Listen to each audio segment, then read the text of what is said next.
हम पढ़ेंगे मेवाड़ का प्रजामंडल, मेवाड़ प्रजामंडल आंदोलन। मेवाड़ प्रजामंडल आंदोलन पढ़ने से पहले जान लेते हैं 1938 में कांग्रेस का हरिपुरा अधिवेशन हुआ था। 1938 में कांग्रेस का हरिपुरा अधिवेशन हुआ। हरिपुरा अधिवेशन की अध्यक्षता की थी दोस्तों सुभाष चंद्र बोस ने। इसमें कांग्रेस ने डिसीजन लिया, कांग्रेस ने पहले ये डिसीजन ले रखा था कि कांग्रेस देशी राज्यों के मामले में हस्तक्षेप नहीं करेगी, लेकिन 1938 के इस अधिवेशन से कांग्रेस ने डिसीजन लिया कि कांग्रेस अब देशी राज्यों के मामले में भी बढ़ चढ़कर हिस्सा लेगी। और राजस्थान की 3 ऐसी रियासतें थी जिसकी स्थापना राजस्थान से राजपूताना से बाहर हुई, और एक रियासत थी जिसकी स्थापना खुद के राज्य में नहीं होकर दूसरी रियासत में हुई। तो उन रियासतों के बारे में भी हम जान लेते हैं, वो कौन सी रियासतें थी। तो वो रियासतें थी, एक तो सिरोही रियासत, एक थी बीकानेर और एक भरतपुर। ये 3 ऐसी रियासतें थी दोस्तों, याद रखना। राजस्थान की 3 रियासतें जिसकी स्थापना राजपूताना से बाहर हुई। सिरोही रियासत की स्थापना हुई 1933 बंबई प्रांत में, जो वर्तमान में जिसे हम मुंबई कहते हैं। और बीकानेर की स्थापना हुई 1936 में कलकत्ता में।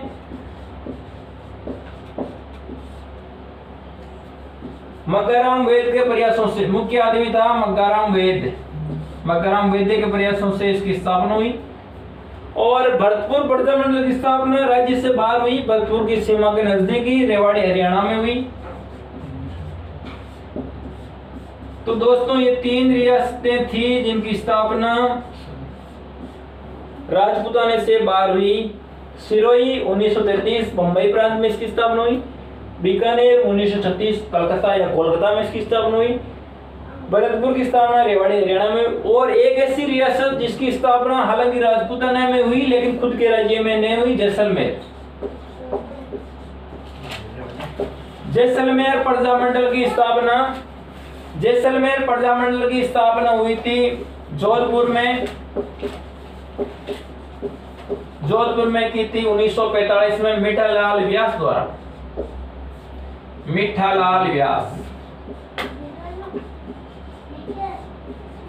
तो इन 4 रियासतों को याद रखना, 3 तो राजपूताना से ही बाहर, और एक जैसलमेर की स्थापना जोधपुर में हुई। जैसलमेर प्रजामंडल की स्थापना मीठालाल व्यास ने की 1945 में।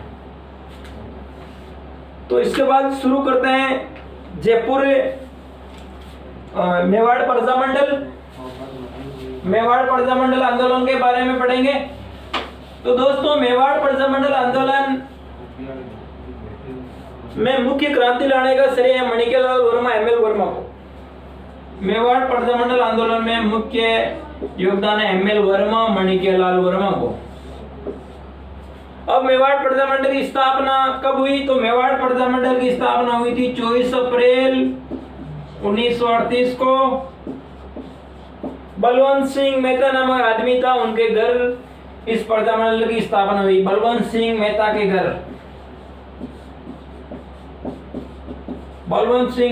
घर हुई। उनके घर पर एक आदमी और थे, भूरेलाल भैया, और एक आदमी और थे एमएल वर्मा, मणिकेलाल वर्मा। ये लोग यहाँ पर थे। तो अध्यक्ष कौन बनेगा? जिसके घर कोई मीटिंग हो रही है, सभा हो रही है, तो अध्यक्ष तो घर का मालिक ही बनेगा ना। तो बलवंत सिंह मेहता इसके अध्यक्ष बनते हैं। मेवाड़ प्रजामंडल की स्थापना बलवंत सिंह मेहता के घर हुई। बलवंत सिंह मेहता इसके अध्यक्ष बने, भूरेलाल भैया इसके उपाध्यक्ष बने, और मणिकेलाल वर्मा इसके मंत्री बने। ये हो गई सा मेवाड़ प्रजामंडल की स्थापना। उसके बाद क्या होता है? ये मणिकेलाल वर्मा का मेवाड़ में कद बढ़ता ही जाता है और दिनों दिन मेवाड़ की जनता, मेवाड़ के लोग मणिकेलाल वर्मा को अपना आदर्श मानकर कई आंदोलनों में भाग लेते हैं। तो मेवाड़ सरकार को ये बात पच नहीं पाती है कि मणिकेलाल वर्मा का कद बढ़ रहा है और हमारे को भविष्य में दुविधा पैदा करेगा। तो मणिकेलाल वर्मा को राज्य से निष्कासित कर दिया जाता है। Manikelal Verma go to pavilion, Manikelal Verma को राज्य से निष्कासित कर दिया जाता है। और उसके बाद क्या होता है, मणिकेलाल जी वर्मा उदास हो जाते हैं और चले जाते हैं वर्धा महाराष्ट्र, गांधी जी के पास में चले जाते हैं। और यह गांधी जी से राय मशविरा लेते हैं कि मेरे को तो यहाँ से राज्य से निष्कासित कर दिया, अब मेरे को आगे का रास्ता बताइए श्रीमान आप कि मेरे को क्या करना चाहिए। गांधी जी ने कहा बेटा हार मत मान, मैं तेरे साथ हूँ। ये और मणिकेलाल जी वर्मा आते हैं फिर अजमेर। अजमेर आते हैं, अजमेर में आकर मेवाड़ का वर्तमान शासन किताब किसने लिखी, मणिकेलाल वर्मा ने अजमेर में किताब लिखी जिसमें उदयपुर महाराणा के प्रति विरोध की भावनाएं जागृत होती है। उदयपुर महाराणा की आलोचना की गई है इसमें मेवाड़ के वर्तमान शासन नामक किताब में। और मेवाड़ प्रजामंडल का अस्थायी केंद्र, मेवाड़ प्रजामंडल का अस्थायी केंद्र भी ये अजमेर को बना लेते हैं। दोस्तों मेवाड़ प्रजामंडल की शुरुआत और पहले केंद्र था नाथद्वारा, लेकिन बाद में राजा महाराजाओं सामंतों द्वारा अत्याचार से यह अस्थायी केंद्र अजमेर बढ़ गया। उसके बाद शुरू होता है एक सत्याग्रह। 1940 में मेवाड़ में सत्याग्रह प्रारंभ होता है।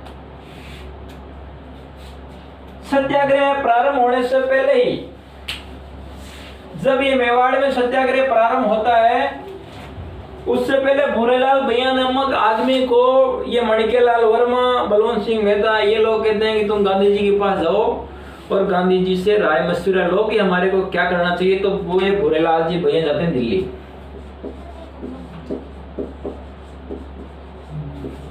भूरेलाल भैया जाते हैं दिल्ली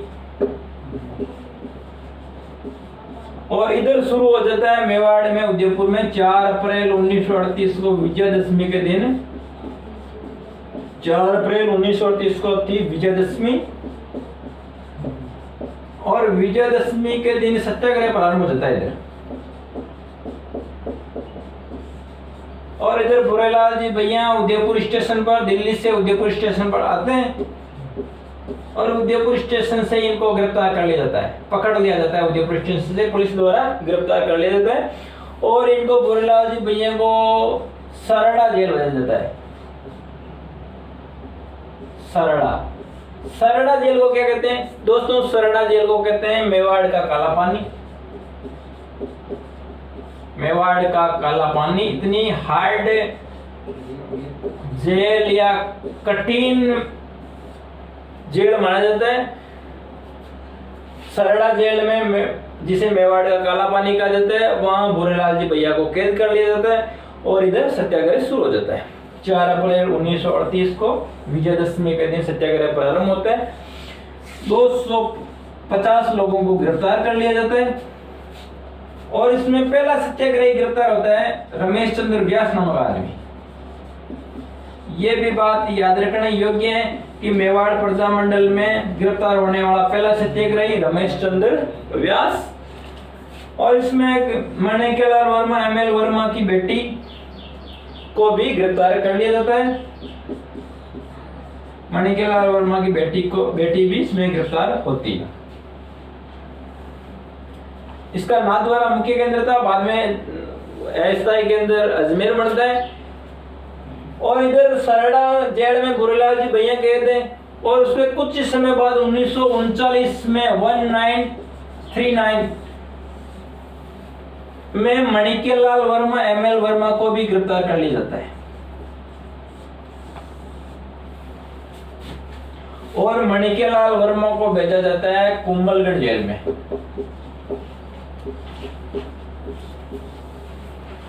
मणिकेलाल वर्मा की गिरफ्तारी को महात्मा गांधी अपने अखबार यंग इंडिया, महात्मा गांधी जी का अखबार था यंग इंडिया, यंग इंडिया में वर्णन करते हैं और माणिक्यलाल वर्मा पर हुए अत्याचार का वर्णन करते हैं। और गांधी जी ये भी कहते हैं कि माणिक्यलाल वर्मा पर जो अत्याचार हो रहे हैं उन्हें सहन नहीं किया जाएगा। उदयपुर सरकार, मेवाड़ सरकार समय लेते हुए माणिक्यलाल जी को छोड़ दे। बाद में इनके माणिक्यलाल वर्मा की तबीयत खराब होने से इनको समय से पहले ही छोड़ दिया गया था। उसके बाद मेवाड़ प्रजा मंडल का पहला अधिवेशन होता है उदयपुर में 1940 ईस्वी को। 1940 ईस्वी को मेवाड़ प्रजा मंडल का पहला अधिवेशन होता है उदयपुर में। किसकी अध्यक्षता में? एमएल वर्मा, माणिक्यलाल वर्मा की अध्यक्षता में। और इसके मुख्य अतिथि कौन थे? इसमें मुख्य अतिथि थे, एक महिला थी इसमें मुख्य अतिथि,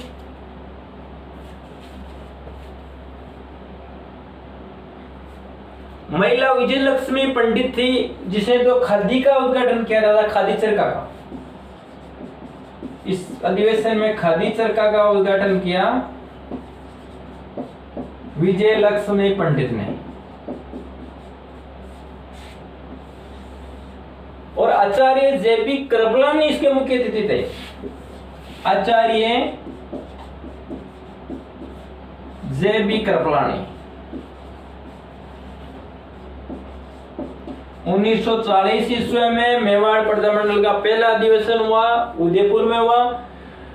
इसकी अध्यक्षता की एमएल वर्मा, माणिक्यलाल वर्मा ने। मुख्य अतिथि थे आचार्य जेबी कृपलानी। और इसमें खादी चरखा का उद्घाटन किया विजयलक्ष्मी पंडित ने। तब इसमें यह गिरफ्तारी दी जाती है तो माणिक्यलाल वर्मा गिरफ्तार होते हैं। माणिक्यलाल वर्मा की पत्नी नारायण देवी इस सत्याग्रह के बाद में, इस प्रजामंडल के पहले अधिवेशन के बाद में पुनः आंदोलन होता है। उस आंदोलन में माणिक्यलाल वर्मा, नारायण देवी वर्मा आदि इसमें गिरफ्तार होते हैं। तो उस आंदोलन होता है, उसमें माणिक्यलाल वर्मा, नारायण देवी वर्मा, उनकी पुत्री सुशीला और पुत्र भी गिरफ्तार होता है।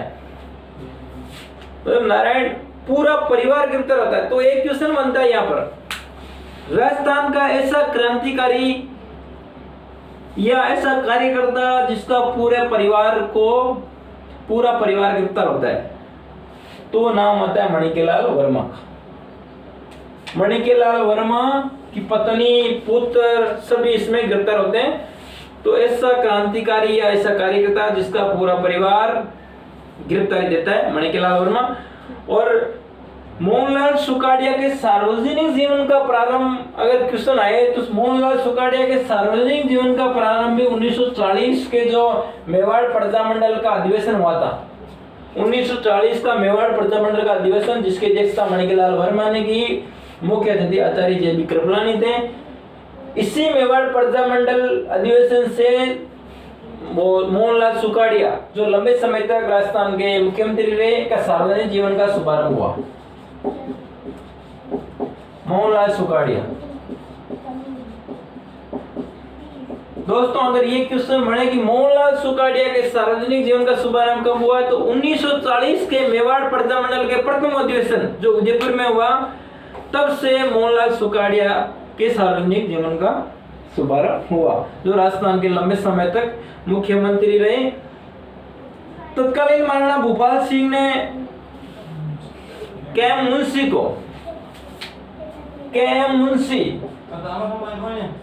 कन्हैयालाल माणिक्यलाल मुंशी को महाराजा भूपाल सिंह ने अपना संवैधानिक सलाहकार नियुक्त किया,